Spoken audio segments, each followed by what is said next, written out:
Hello everyone, welcome back to my channel. I am Salima and today we are talking about 15 exciting new makeup launches. If you have been on my channel before, you already know the drill. I will be swatching and comparing them to the makeup that I already have in my collection so you can decide if these new product launches really suits your makeup style. If it's truly a unique makeup product that you want to get your hands on, and if it's worth spending your money. So grab your favorite snack, settle in, and let's get started. Let's kick things off with this new Dior Hydra Nude foundation. It's marketed as a skincare infused foundation that provides 48 hours of hydration. Now, I'm not sure who wears a foundation for 48 hours to verify such claims. But, anyways, it comes in 18 shades and I have it in the shade 4N. Right off the bat, I love the texture of this foundation. It's super thin and fluid, so it glides on the skin smoothly. I tried using it with a brush and a sponge, and both worked perfectly. Coverage wise, I would say it's light to medium buildable. I have some redness and discoloration, so I built it up a bit on those areas and it looked flawless. It is one of those foundations that set down to give you a second skin like finish. It's lightweight, so it feels like nothing, but still manages to keep my skin hydrated. I wore this many times with just my usual moisturizer and sunscreen. I didn't use any primer or setting powder or setting spray, and after a full 10-hour workday, it still looked fresh. I didn't notice any settling or fading or shininess or greasiness. My skin still looked fresh. I think Dior did an amazing job with this foundation launch. Because it's so lightweight and skin light, I can wear this type of foundation all year round. Now, I wanted to compare the Dior foundation with some of the similar lightweight, second skin like finish foundations in my collection. The first that came to my mind was the Chanel Le Beige foundation. It has that same fluid, thin texture that melts into the skin beautifully, just like the Dior. When I wore them side by side, I could not tell much of a difference. None of these foundations cling to my dry patches, and most importantly, none of them emphasize skin texture. Chanel was one of my top 5 foundations of 2024. I love the light to medium coverage, and it never fades or settles throughout the day. So, if you're a fan of the Chanel Le Beige, you will absolutely love the Dior Hydra Nude. Do you need both? Not really. Let's also compare this to the Chantecaille Future Skin Foundation. In terms of consistency, Chantecaille feels like a gel moisturizer, so it has more body to it compared to the fluid consistency of the Dior foundation. You can literally just dig in the jar like you would with a gel moisturizer and use your fingers to apply it all over your face. It melts right into the skin and gives a natural finish.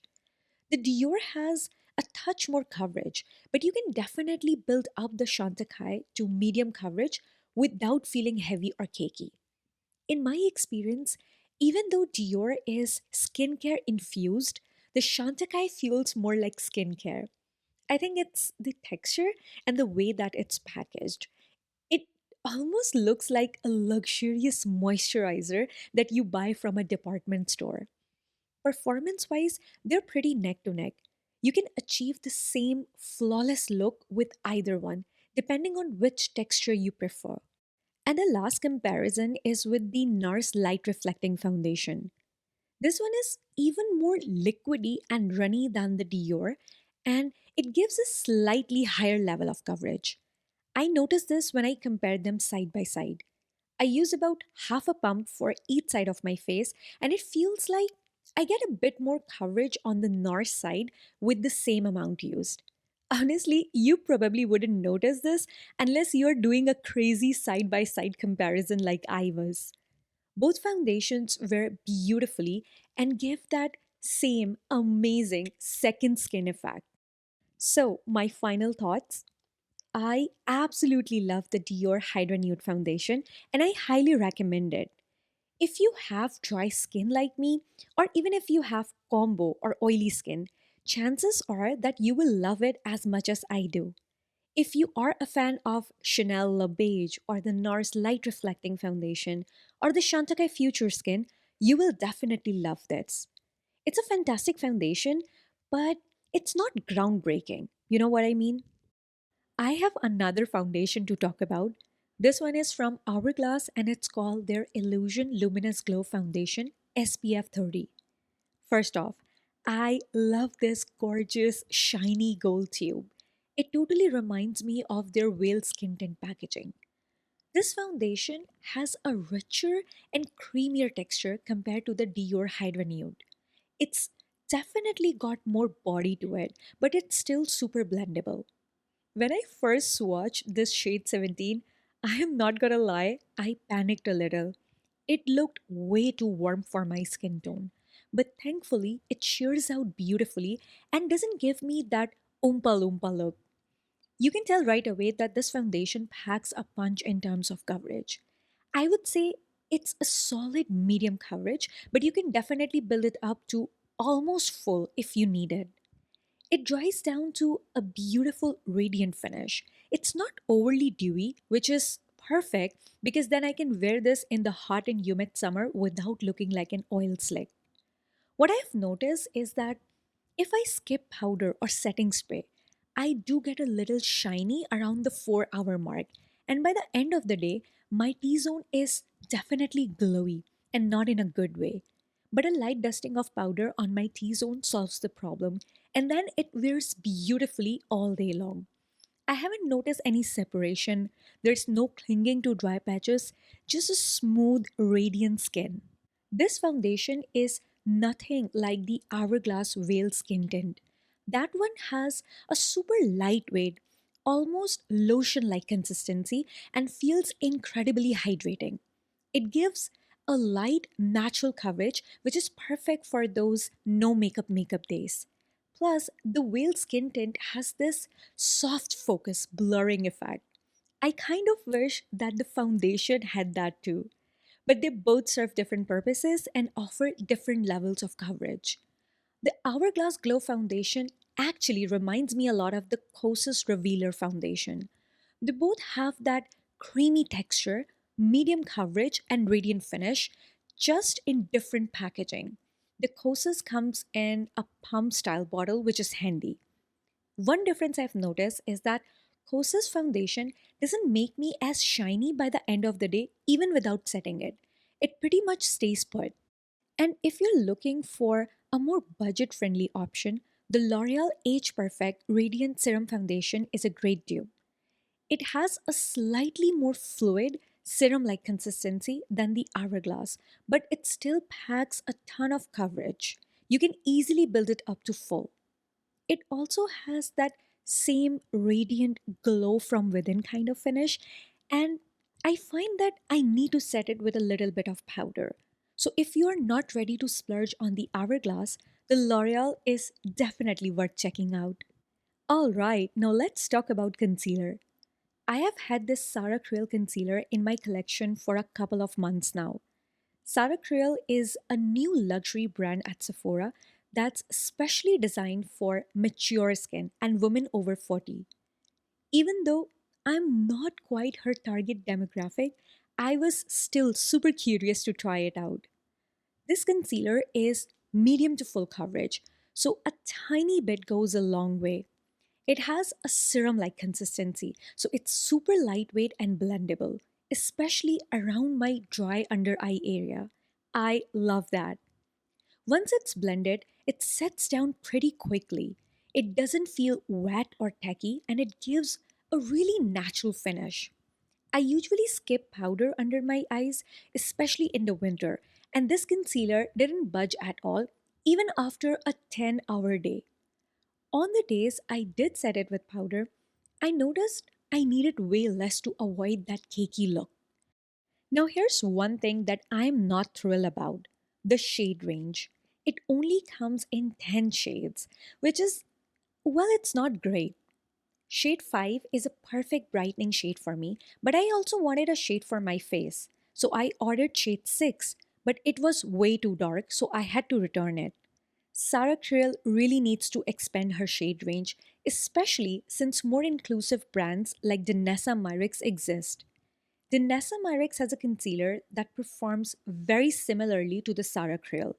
It's called their Yummy Skin Concealer, and it's at a much better price point. When I compared them side by side, honestly, I couldn't tell much of a difference.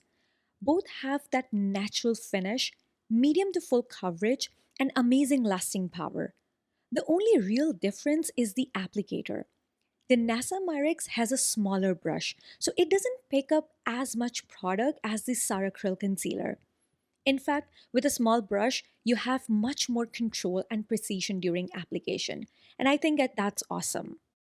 Another luxury concealer similar to Saracryl is the Westman Atelier. They have a few more shades, 5 or 6, I think, so a slightly better shade range, but still not amazing. The Westman Atelier is also medium to full coverage, has a natural dry down, and it's super comfortable and hydrating. It's a bit creamier compared to Saracryl, which is very thin and serum like, but it blends just as easily. Now, one thing to call out here is that you actually get more product for your money with the Sarah Creal compared to Westman Atelier. So, just something to keep in mind if you are planning on purchasing either one of these concealers. And the last concealer I will share for comparison purpose is the Kulfi Main Match Concealer. This is one of my favorite concealer that I reach for when I want a lot of coverage. It sets to this beautiful radiant finish, which is a bit different from the Sarah Creal. Texture wise, it's similar to the Danessa Myricks, so it's a bit creamier. This concealer truly sets itself no matter the season or occasion. It never creases or feel heavy on me. It's a fantastic option if you're looking for high coverage and you don't want to splurge on Sarah Creal concealer. Overall, I have no complaints about the Sarah Creal concealer itself, except for that limited shade range. I'll definitely keep using it. But as someone who's not their target audience, I'm curious to hear from mature women how this concealer truly stands out from the crowd. For me, who's dealing with dry under eyes, dark circles, and hollowness, I found that it performed similarly to some of the other concealers we discussed today. Next up, let's talk about a color corrector from Kosas.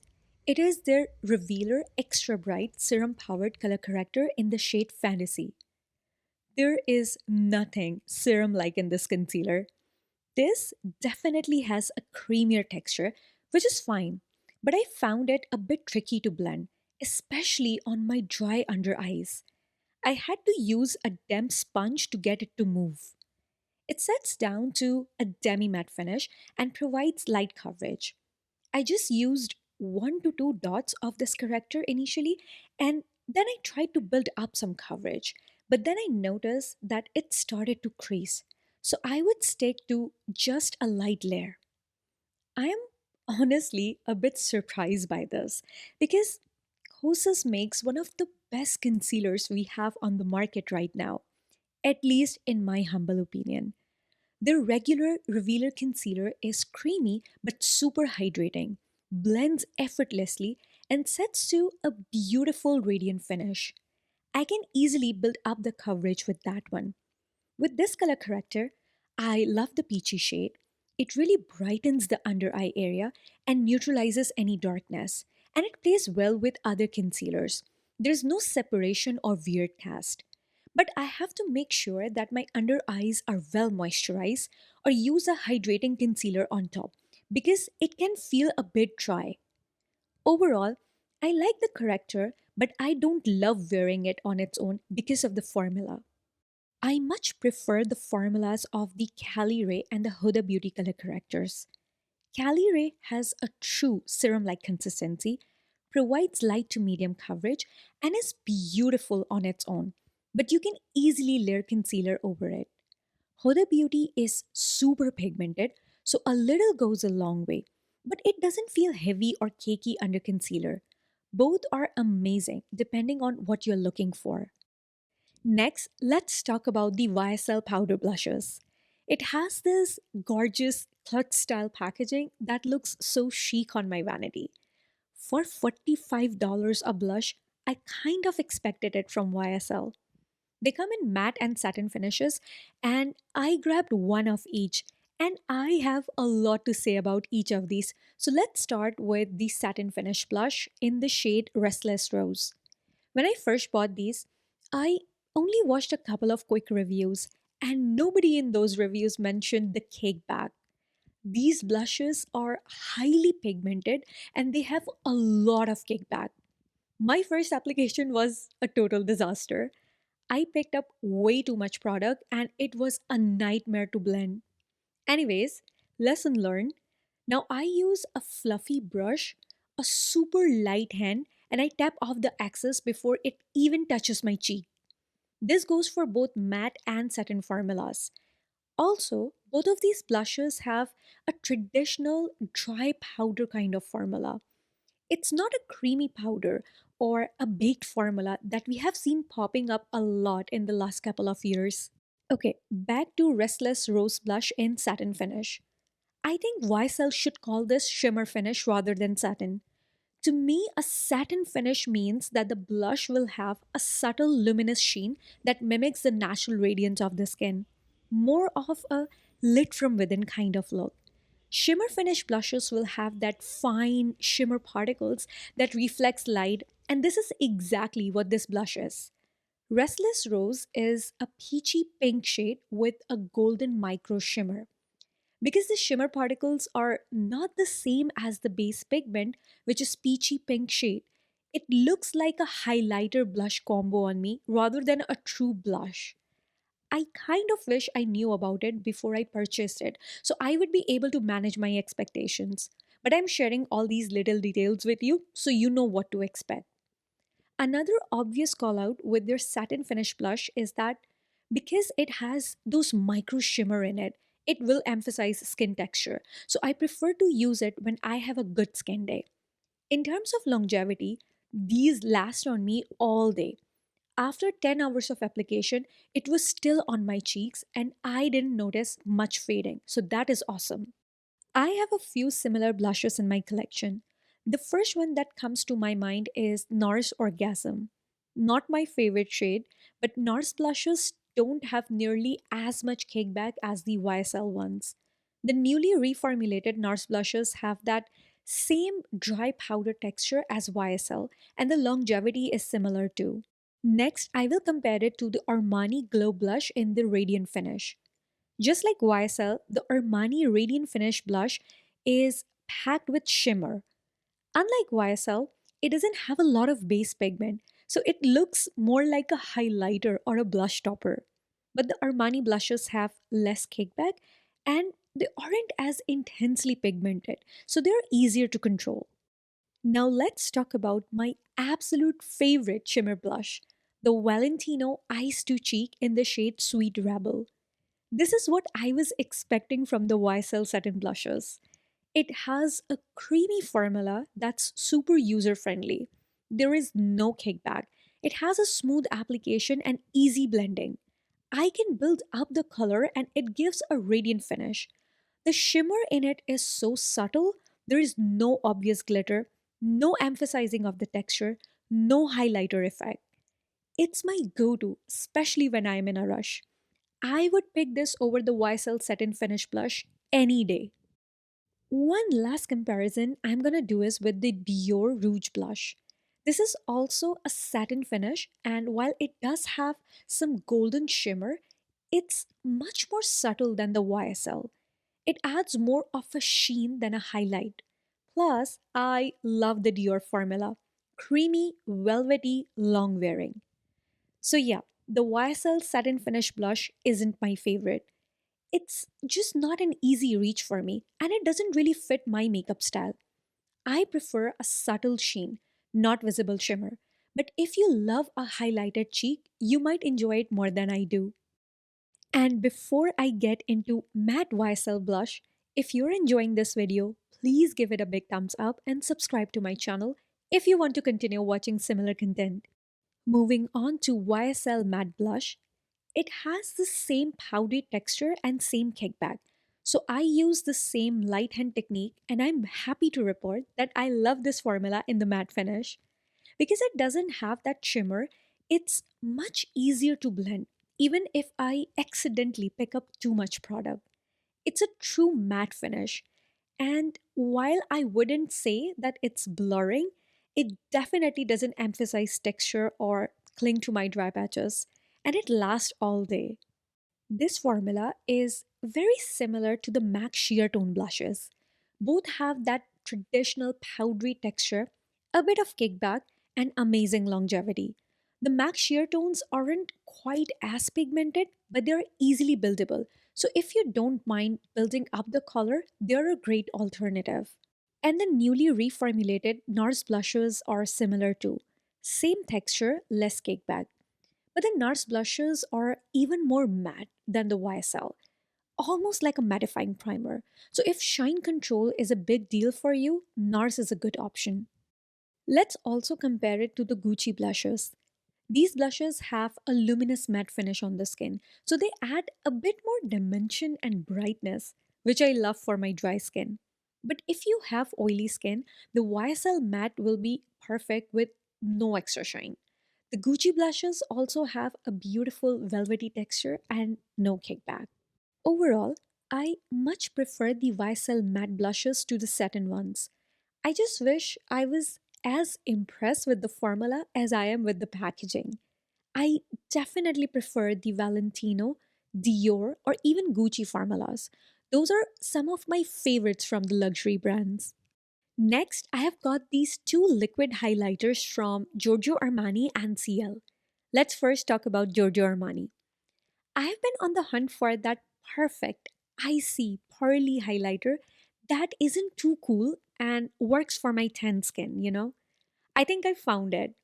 I picked up shade number 1, which they describe as a translucent pearl.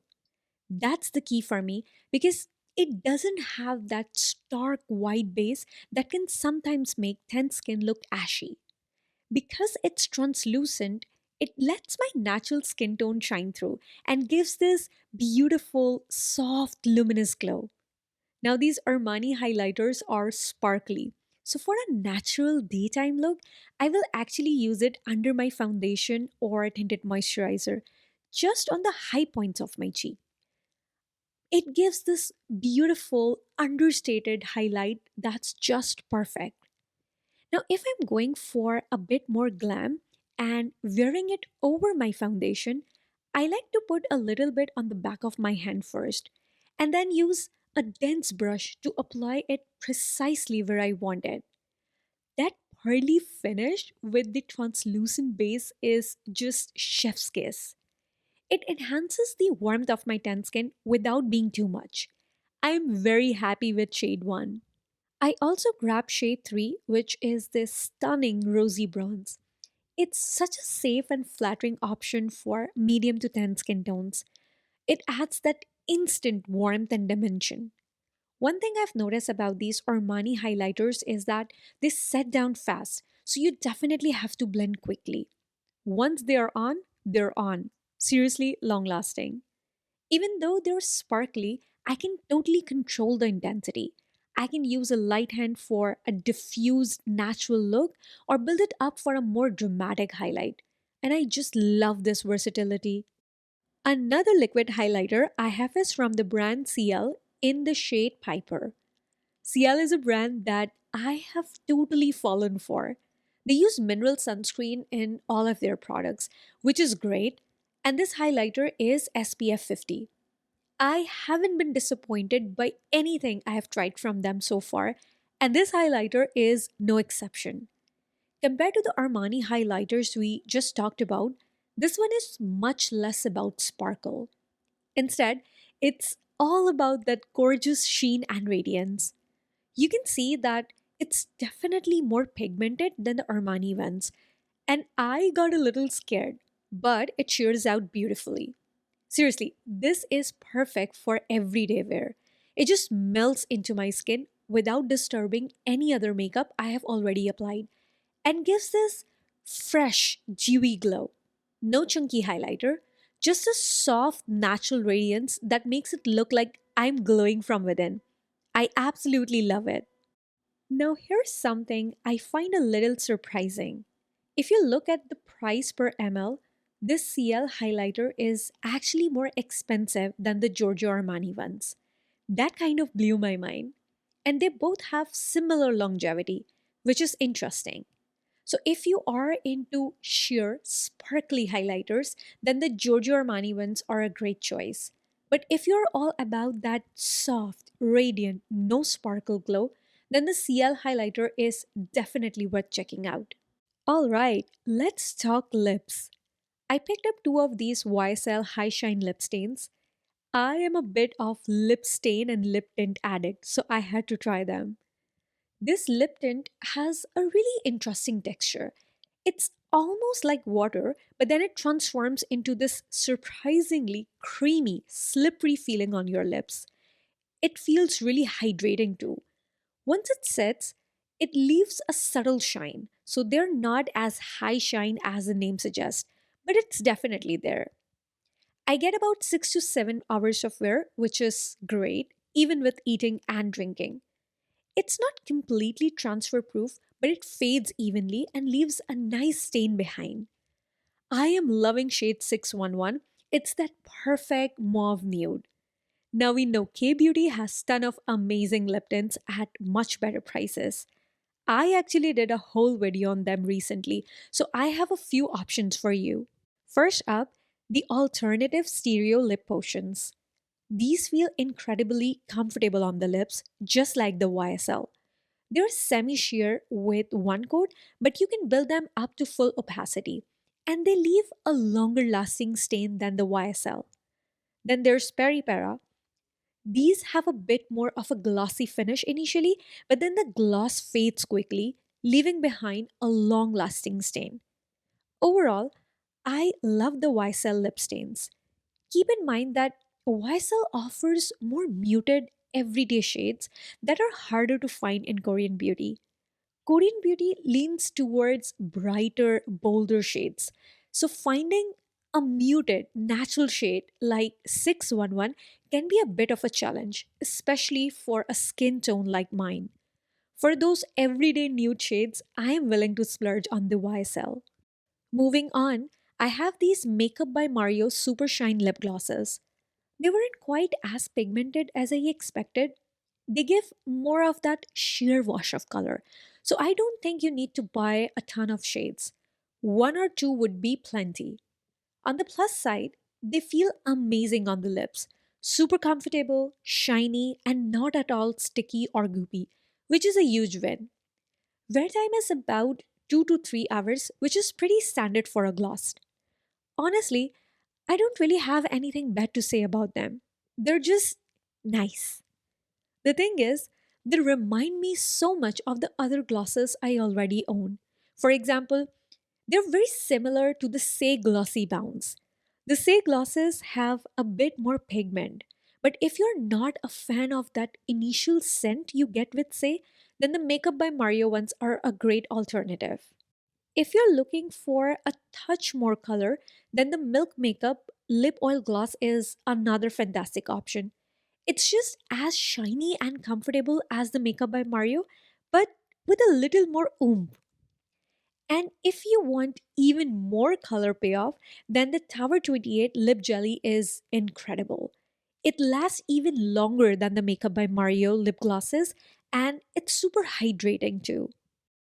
Basically, what I'm trying to say is that if you already have any of these other glosses and you are happy with them, you probably don't need to run out and buy the Makeup by Mario lip glosses. One last product before we move on to some new lipsticks. It is the Too Faced Pillow Talk Balm Lip Treatment. It's basically a tinted liquid lip balm, and it's on the richer, more emollient side. It stays put nicely, no slipping and sliding, which is great. I do find it a tad sticky, but it's also super hydrating, so I'm willing to overlook that. Now, here's one thing that surprised me the most. For a lip balm, it has a very prominent cooling and minty feel, like it tingles, and the tingling sensation lasts for quite a while too. I personally don't mind it, but I know some people are really sensitive to that kind of sensation in their lip treatments. Even though it's a pretty shade, I found that I don't really love wearing it on its own. I've noticed that as the day goes on, especially if I'm eating or drinking, it can develop that white film on my lips. Not a good look, especially at work, since I'm not the kind that constantly reapply my makeup. I've started using this more as a lip prep step rather than a standalone product. I will quickly compare this to some liquid lip balm style products in my collection. Let's start with the Westman Atelier Squeaky Clean Liquid Lip Balm. The Westman Atelier one is a bit more liquidy than the Too Faced, and it definitely doesn't have that tingling sensation. It's also glossier and shinier and not sticky. Pigmentation wise, they're pretty similar. They're both sheer. Longevity is about the same too. So they both last for around 3 to 4 hours and they both leave my lips feeling moisturized after they fade. I prefer the Westman Atelier balm to the Too Faced. However, the Westman Atelier one is expensive for the amount you get. So unless you're feeling like a splurge, it's probably not a must have. Finally, let's compare it to the Givenchy Hydrating Tinted Lip Balms. The Too Faced and Givenchy balms have a similar consistency, but the Givenchy one isn't sticky and doesn't leave that white residue. It has a tingling sensation, but it barely lasts for more than 30-40 seconds. The Too Faced feels noticeably more minty and cooling. The Givenchy ones are also more pigmented and leave a nice stain behind once they wear off. These are some of the most long lasting and pigmented lip balm, lip gloss style of product in my collection. Alright, now let's talk about some new lipsticks. I have this Sarah Creal Hydrating Lipstick, the MAC Maximal Sleek Satin Lipstick, and the MAC Luster Glass Lipstick. This isn't a new formulation, but they recently added some pretty nude shades to this line, and I picked up the shade Uncensored. Finally, I have these Valentino Spike lipsticks. This isn't a new launch, but it's a new addition to my collection, so we'll consider this as a bonus review. First up, the MAC Maximal Sleek Satin Lipstick. Now they call it satin, but honestly, they're pretty glossy. Satin to me is more of a middle ground, but these are definitely shiny, and I'm not complaining. They feel so hydrating on the lips, which is a huge plus. I get about 5 to 6 hours of wear, even with eating and drinking, and they fade beautifully. No patchy color left behind, which is always a pet peeve of mine. I picked up the shade Hodgepodge, which is a warm, medium brown with a hint of red. It's beautiful. I paired it with a dark brown or a dark pink lip liner, and it created the most stunning nude lip combo. I've been wearing it non-stop. The liner adds just enough definition to avoid that flat one dimensional look. Another MAC shade I've been loving is Cream in Your Coffee. It's a pinky brown, and usually pinks are tricky for me. They can look ashy. But this one has enough brown in it that I can totally pull it off. No liner needed. Next up, the Sarah Creal Hydrating Lipstick. This is so similar to the MAC formula, it's crazy. Just as pigmented, just as hydrating, and it glides on like butter with the same glossy dry down. One thing to note with both MAC and Sarah Creal lipstick is that because they are so glossy and pigmented, you will get some transfer when eating or drinking. It's not a deal breaker for me, especially since they last 5 to 6 hours anyway, but just something to keep in mind. If you're looking for a more affordable option than Sarah Creal, the MAC Maximal Satin lipsticks are amazing alternative. Next up, the MAC Luster Glass lipstick. I'm already a fan of this formula. It's super moisturizing and comfortable, just like the Maximal Satin, but these are more sheer. They recently added some new shades, and I grabbed Uncensored, which is a cool tone dark brown. Cool tones usually aren't my thing, they can wash me out.